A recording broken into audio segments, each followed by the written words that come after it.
gathered together. Verse 34. Saying, the Lord is risen indeed, and it appeared to Simon. And they told about the things that had happened on the road and how he was known to them in the breaking of bread. You see, in the breaking of bread, listen to me. That is why, breaking of bread is so very important.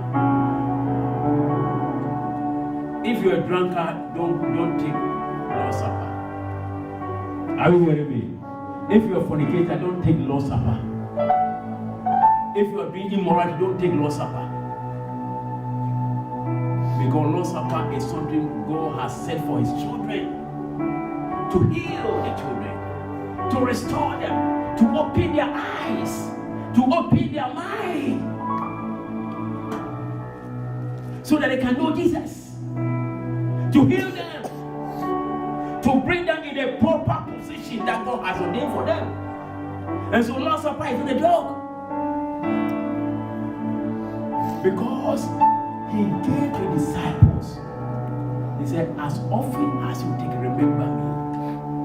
And so it's very important.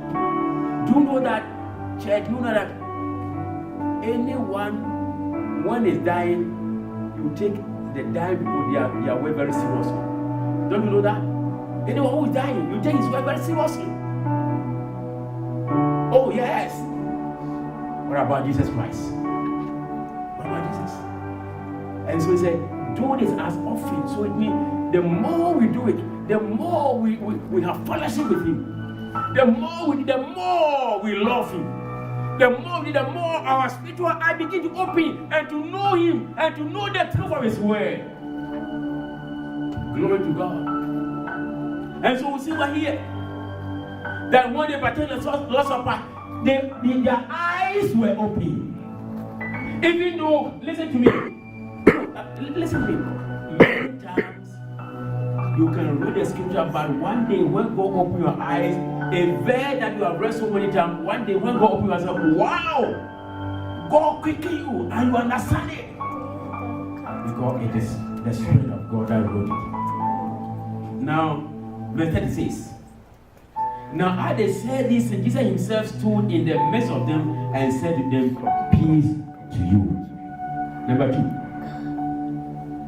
Jesus gave the disciples peace. Hallelujah. I want you to take note this very well. Jesus gave the disciples peace. Why? Because Jesus is the peacemaker. Jesus gave his disciples you and I peace. He came in the middle of the disciples and said, be peace to you. Verse 37.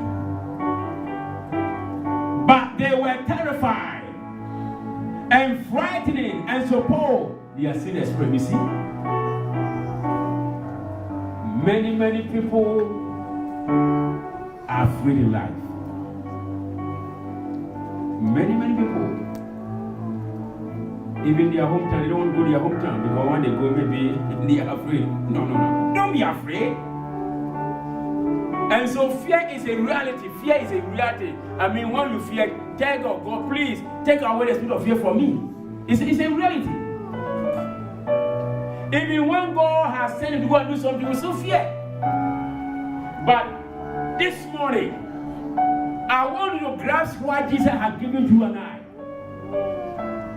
Jesus said, peace be to you. Hallelujah.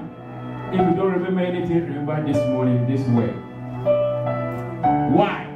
Listen here, said, they were terrified and frightening. I want to stop here. They were terrified and they were frightening. It's a word. Many people, I tell you, fear is killing them. They are afraid of life. They are afraid to do anything. They pray safe, but I want you to understand that this morning, if you're a disciple of Jesus Christ, never be terrified in life. Never be frightened by anybody. Are you hearing me?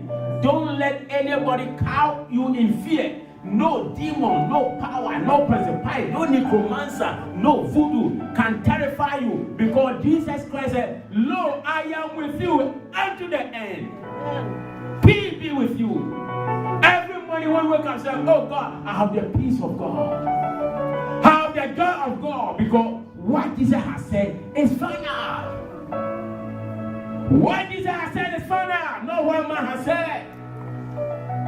And it's true. People will frighten you life.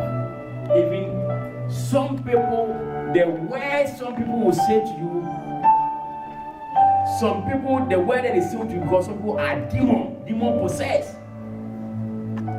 But listen to me. Every word that you say to me, remember Isaiah 54 verse 17. He said, "No weapon formed against you shall prosper." Every tongue, I love that. That rise against you in judgment, he said, you shall condemn it. You have, as a disciple, you have the responsibility to condemn it. God has given you the authority in the name to condemn it. No weapon. No weapon. Why? Because he knew that there are so many weapons the enemy will throw against you. So many weapons the enemy will throw against you. Take quickly with me to Psalm 91 and see what is happening over there. Psalm 91. Psalm 91. Take quickly with me. As we come to close. Psalm 91. He said, "He who dwells in the secret place of the Most High shall abide under the shadow of Almighty. I will say of the Lord, He is my refuge and my fortress, my God in whom I will trust." I love that. Verse 3 says, "Surely He shall deliver you from the snare of the fowler and from the perilous pestilence. He shall cover you with His feathers, and under His wings you shall take refuge. His truth shall be your shield and buckler. You shall not be afraid of the terror by night, nor of the arrow that fly by day." How? He said, arrow that fly. Do you know that some people, the way they say to an arrow? Do you know that? Arrow that fly by day. So do you see them? But they are spiritual weapons. Arrow that fly by day. You meet somebody and the word that he's putting like an arrow that pierces you. I'm telling you, somebody will say a word, you know that this word has really eaten into me. But this one, thank Jesus Christ. He said, listen to me, he said here. He said, "You shall not be afraid of the terror by night, nor of the arrow that fly by day." Hallelujah. You see what happened to the disciples? He said they were terrified and frightening. Say amen. They were terrified and frightening. And the midst of Christ said, "Peace be to you." This morning, my word of encouragement to you is, life is real. We face reality in life. We go through difficult situations, but God has given a way to strengthen us. When people's words come like an arrow that fly by, they said, "Do not be afraid." Thank God. Thank God. He said, "You will not be afraid." Listen to me. He said, "You shall not be afraid of the terror by night when you are asleep." You know, the wicked people, they do their things in the night. But he said, "The terror by night, don't be afraid." Oh, Jesus. Nor the arrow that flies by day. He said, "Nor of the pestilence that walk in darkness." Darkness. Behind the scene. Behind your back. When they are trying to do some cantations, when they are trying to do some voodoo things, he said, "Never be afraid. Never be terrified." Never be frightening. But listen to me, he said, peace be to you. Because what?